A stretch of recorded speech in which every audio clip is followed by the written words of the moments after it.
하나님 말씀입니다. 요엘서 1장 13절과 14절입니다.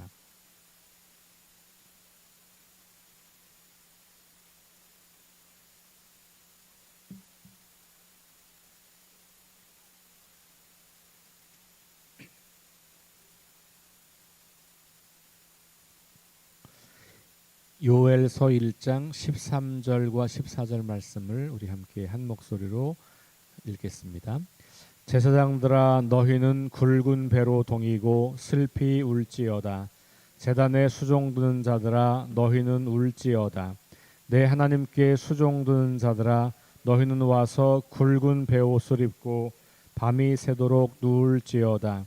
이는 소제와 전제를 너희 하나님의 성전에 드리지 못함이로다. 너희는 금식일을 정하고 성회를 소집하여 장로들과 이 땅의 모든 주민들을 너희 하나님 여호와의 성전으로 모으고 여호와께 부르짖을지어다.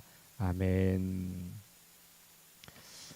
네, 이제 오늘 13절과 14절 말씀 함께 보실 텐데 1장 1절은 보통은 누가 예언한다 이런 말씀이죠. 1절은 그래서 표제어라고 보통 이제 부르고요.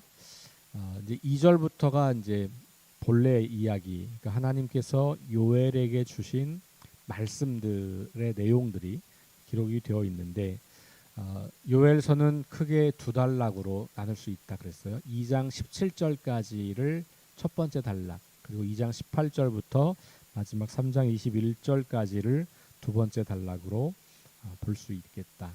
첫 번째 단락은 메뚜기 떼의 습격이라고 하는 이 비참한 현실을 보면서 그 현실 속에서 이스라엘 백성들이 해야 할 게 뭐냐, 여호와께로 돌아와라, 여호와를 찾으라, 이런 것이 2장 17절까지 말씀이라면 2장 18절부터 3장 21절에서는 하나님께서 그렇게 부르짖는 백성들을 불쌍히 여기셔서 이 열방을 심판하실 거고, 그렇게 되면 이스라엘을 회복하게 될 거다라는 이야기로 되어 있습니다.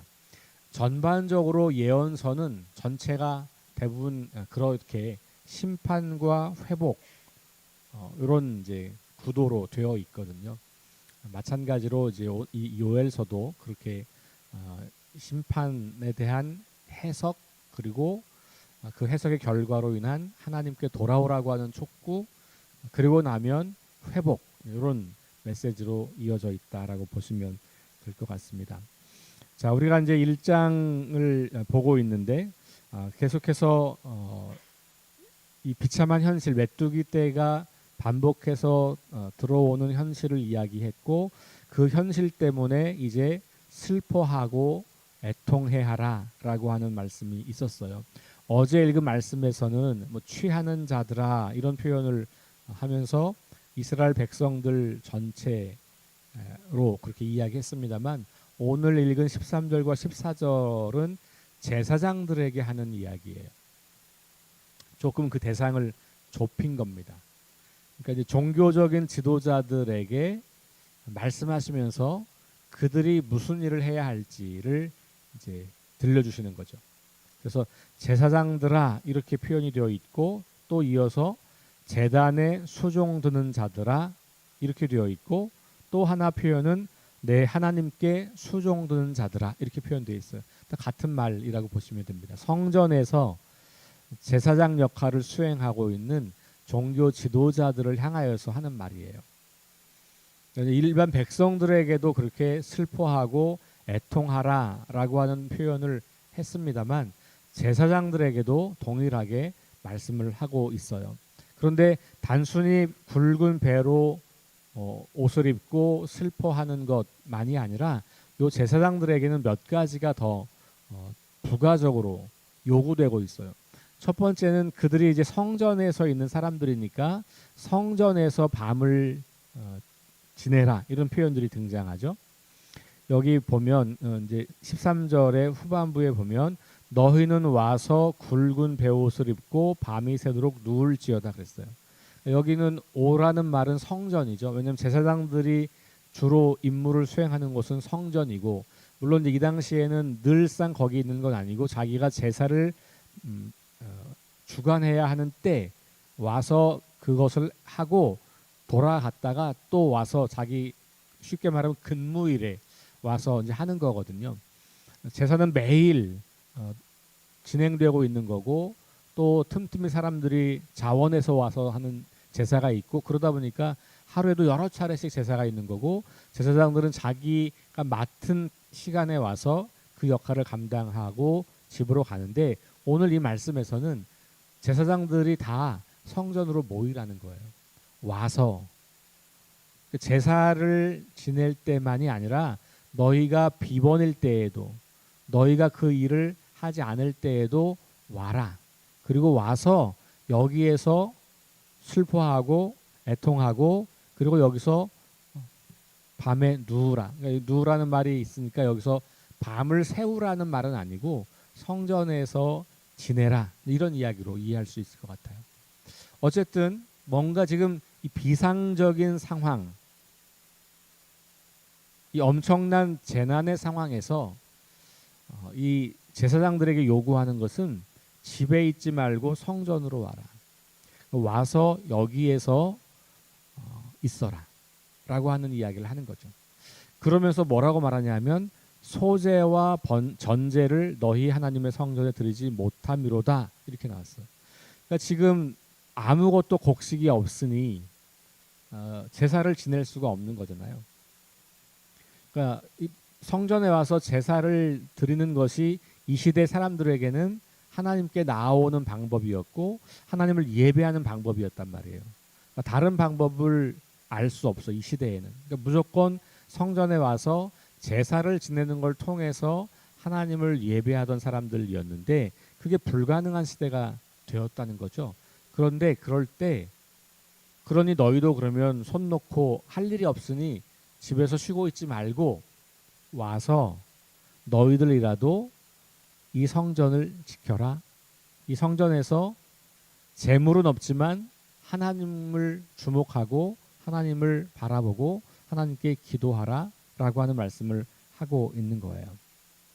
자, 그리고 나서 이 제사장들만 하는 게 아니고 사람들을 오게 하라, 이렇게 이제 권면하죠. 14절 말씀 보면 너희는 금식일을 정하고 성회를 소집하여 장로들과 이 땅의 모든 주민들을 너희 하나님 여호와의 성전으로 모으고 여호와께 부르짖을지어다, 이렇게 이야기해요. 그러니까 장로들과 모든 사람들을 다 성전으로 오게 해서 금식을 하고 그리고 하나님께 부르짖으라, 이렇게 이야기를 하는 겁니다. 비극적인 현실, 비참하고 처참한 현실 앞에서 해야 할 일들을 리스트를 적어보면 해야 할 게 되게 많을 거예요. 특별히 이 황폐화된 땅을 다시 일구고 거기에 다시 농작물을 심고 뭐 이렇게 해야 할 일이 많잖아요. 그러니까 드러난 상황을 해결하려고 하는 상황 조치들이 굉장히 많은 거예요. 이 상황 조치가 되게 중요하죠. 빨리 어떤 원상태로 복구해야 되니까. 그런데 상황 조치에 초점을 두지 않고 있어요. 상황 조치, 눈에 보이는 상황을 개선하는 데 관심이 있는 게 아니라 이 문제의 근원이 어디 있는가를 주목하는 겁니다. 원인이 어디에 있는가? 그러니까 왜 이런 일이 일어났는가? 다시 이런 일이 일어나지 않으려면 어떻게 해야 되는가? 그러니까 눈에 보이는 상황 조치를 하는 것은 지금 이 상황을 모면하는 거잖아요. 그런데 문제에 집중하는 것, 근원적인 문제를 찾아가려고 하는 것은 이런 일을 다시 경험하지 않겠다는 거예요. 국가 정책도 그런 게 많잖아요. 어떤 문제가 발생하면 그 문제를 다루는 것을 넘어서 더 근원으로 들어가서 원인을 해결하려고 하는 정책들을 세운단 말이에요. 그런 것처럼 지금 이 요엘서를 통해서 하나님께서 이스라엘 백성들에게 들려주고 있는 문제의 근원은 뭐냐 하면, 이게 지금 뜻하지 않게 메뚜기 떼들이 습격해 와서 쫄딱 망했다. 그럼 메뚜기를 어떻게 안 오게 할까? 아니면 메뚜기 습격을 어떻게 해도 이 농작물을 지킬까? 뭐 이런 데 관심 둘 수 있잖아요. 근데 지금 하나님의 관심은 거기 있는 게 아니고 왜 이런 일이 일어났었을까에 관심을 두고 있는 거예요. 그리고는 이스라엘 백성들로 하여금 그 근원적인 문제를 다루도록 하는 겁니다. 그 근원적 문제가 뭐냐 하면 하나님과의 관계가 무너진 거예요. 그러니까 요엘서는 이 메뚜기의 재앙을 단순한 자연재해로 보는 게 아니에요. 이것은 하나님께서 이스라엘 백성들에게 뭔가 말씀하시고 있는 사건으로 이해하고 있는 겁니다. 그러니까 지금 이런 끔찍한 일이 벌어진 배후에는 하나님께서 우리에게 무엇인가를 말씀해 주시려고 하는 그런 경고다. 그러니까 귀를 기울여서 하나님 말씀을 듣고 성전에 모여서 하나님께 부르짖고, 그러니까 모든 관심을 문제 해결에 두는 게 아니라 더 근원적인 문제에 집중하여 이런 일이 일어날 수밖에 없었던 그 원인인 하나님과의 관계를 회복할 것을 요구하고 있는 것이죠.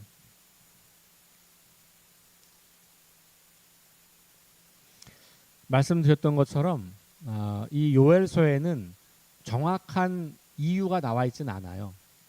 그러니까 어떤 죄 때문이다 이렇게 나와 있지는 않다는 것이죠. 뭐 호세아나 아모스나 다른 성경, 미가나 이런 다른 성경들을 읽어보면 명확하게 이스라엘 백성들이 얼마나 죄가 심각한지, 그 죄악의 내용들은 구체적으로 어떤 것인지 뭐 이런 게 아주 명확하게 드러나잖아요. 그것 때문에 하나님께서 진노하셔서 뭐 이방 나라를 보내서 심판하고 이제 이렇게 전개가 되는데, 요엘서에는 그런 내용이 없어요. 왜라고 하는 것에 대한 내용은 없는데 오늘 이런 말씀들을 통해서 그것을 찾아갈 수 있는 거예요. 그리고 하나님께서 이렇게 이스라엘 백성들을 불러 모아서 뭔가 말씀하시려고 하고 그 말씀을 들어야 하는 것은 이 사건을 통해서 하나님께서 이스라엘 백성들을 다루어 가시는 그 손길을 알라는 거거든요. 우리는 이 구약 성경을 이렇게 지금 읽고 있는 요엘서나 뭐 아모스, 호세아, 요엘, 뭐 아모스, 미가, 나움 이런 성경들을 가지고 있는데 요거를 따로따로 한 권씩 가지고 있잖아요. 근데 유대인들, 이 구약 성경을 기록했던 유대인들에게는 이 12권이 우리가 흔히 말하는 12소 예언서라고 하는 12권이 한 권의 책이에요. 그러니까 이스라엘 백성들은 성경을 세 개의 책으로 봤어요. 첫 번째는 율법, 그러니까 우리가 흔히 말하는 오경이에요. 율법. 또 하나는 예언이에요. 근데 그 예언은 우리 성경에 나온 예언서를 포함해서 역사서라고 말하는 것까지 다 포함되어 있어요. 여호수아, 사사,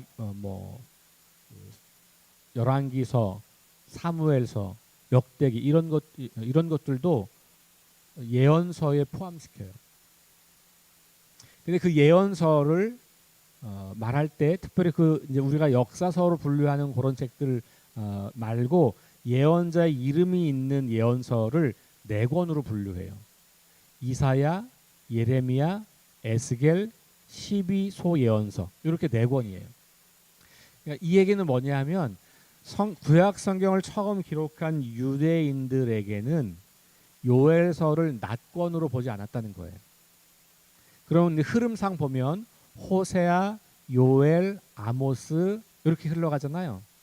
그럼 전체로 보면 12소 예언서라고 하는 한 권의 책 안에서 요엘을 이해하는 거고, 그걸 조금 좁히면 요엘서 앞뒤에 있는 호세아와 아모스의 맥락에서 요엘서를 읽을 수 있다는 거예요. 그리고 읽었다는 거죠. 이스라엘 백성들은.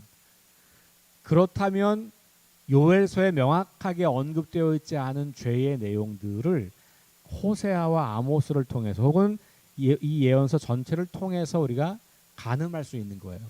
전체를 통해 가늠한다면 이스라엘의 죄악이라고 하는 큰 맥락을 말할 수 있겠고, 호세아와 아모스의 맥락으로 좁히면, 그리고 그 미가까지 포함해서 하면 그 시대적 배경을 놓고 보자면 결국은 사회적인 불의와 정의롭지 못하게 살아가는 삶에 관해서, 혹은 호세아의 표현으로 말하면 인애가 없는 것, 그러니까 사랑을 잃어버린 것.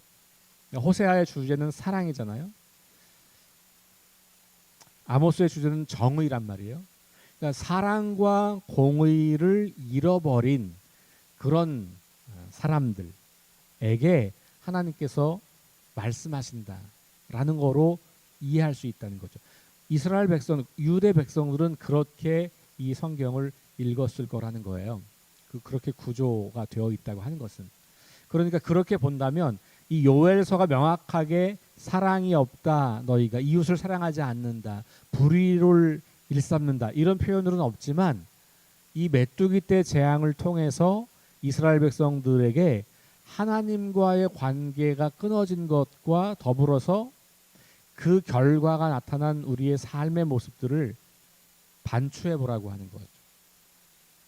그러니까 성전에 모여서 금식하면서 하나님께 부르짖으면서 하나님의 뜻을 깨달아 갈 때, 그리고 그 말씀하시는 말씀에 귀를 기울일 때 그들이 스스로의 잘못을 돌이켜서 하나님과의 관계를 회복하고, 하나님과의 관계가 회복된다면 자연스럽게 그것이 이웃과의 관계의 회복으로 확장되게 되겠죠.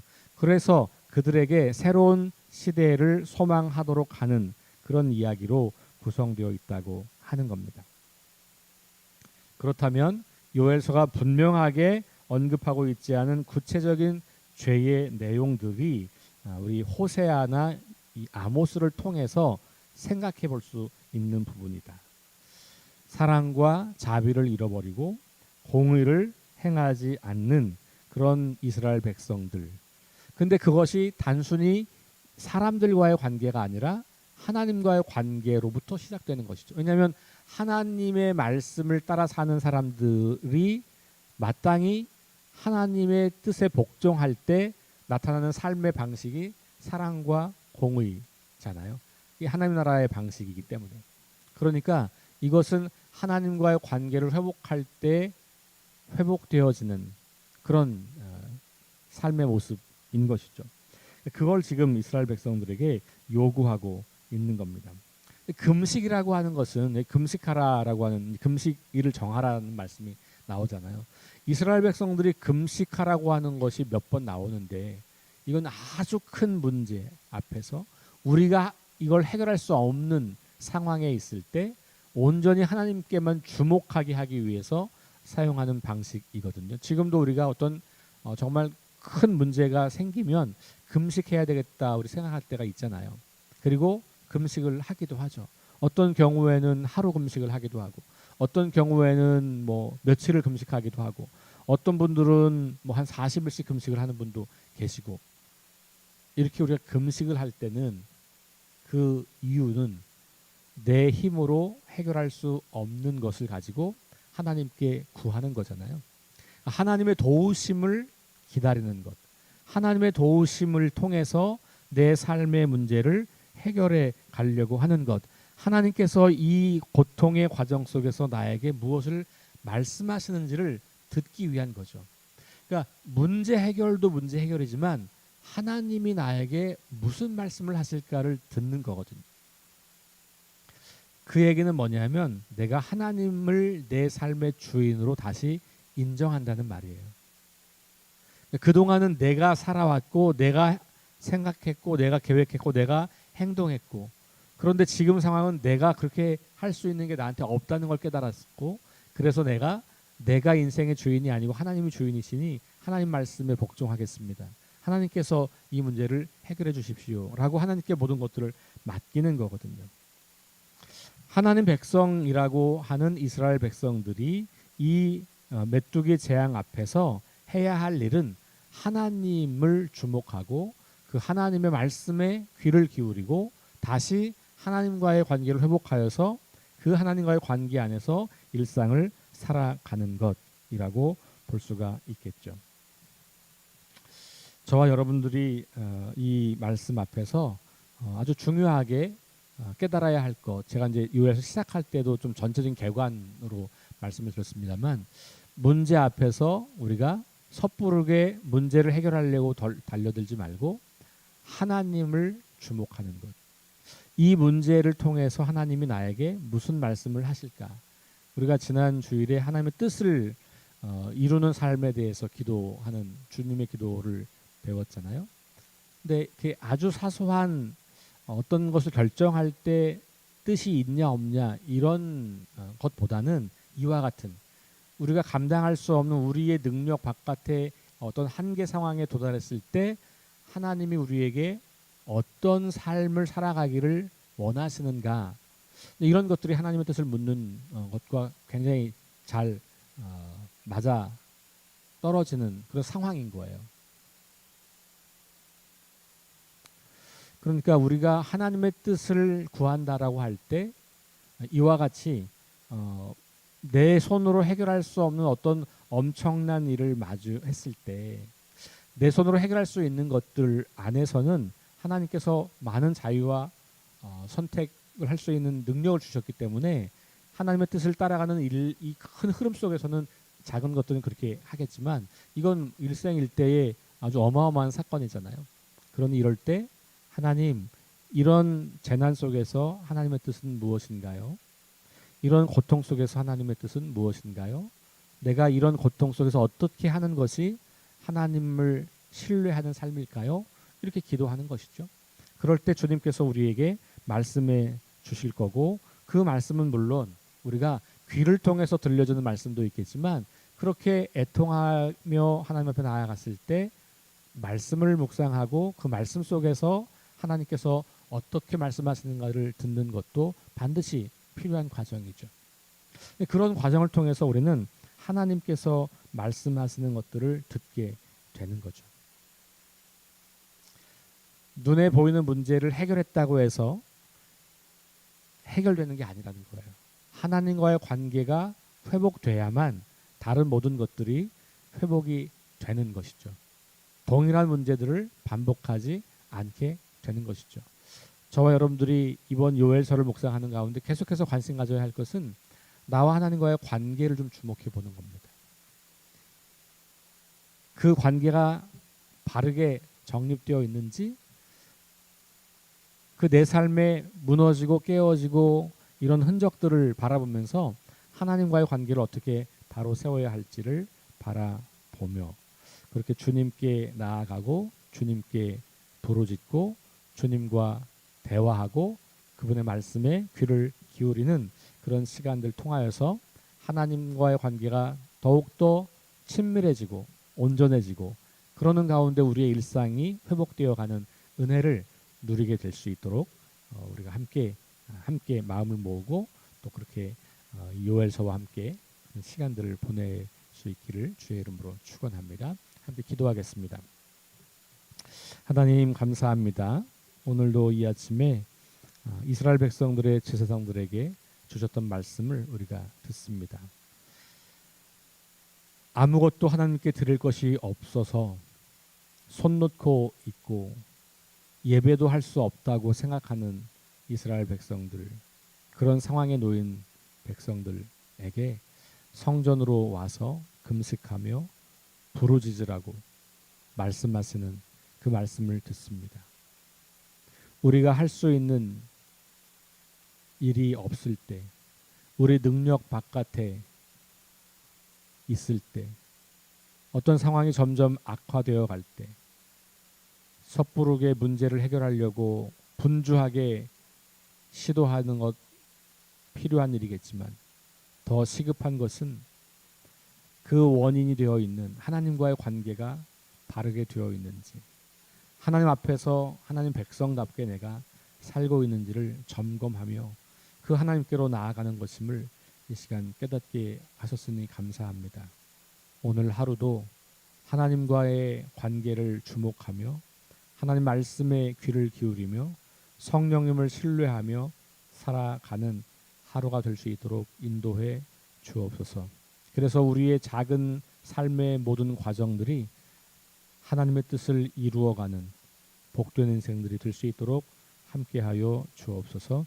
예수님 이름으로 기도합니다. 아멘. 우리 함께 합심해서 기도합니다. 하나님 말씀을 기준 삼고 성령의 능력을 의지하게 하소서. 거룩한 습관을 형성하여 균형 있는 성장을 이루게 하소서. 다음 세대에게 하나님 나라 복음을 전수하게 하소서. 질병, 전쟁, 자연재해, 가난, 억압으로 고통당하는 사람들을 치유하여 주소서. 창조질서 회복을 위해 힘쓰게 하소서. 하나님의 이름이 거룩히 여김을 받고 하나님의 나라가 임하고 하나님의 뜻이 이루어지게 하소서. 우리 함께 합심해서 기도하시고 개인 기도하고 돌아가겠습니다. 사랑과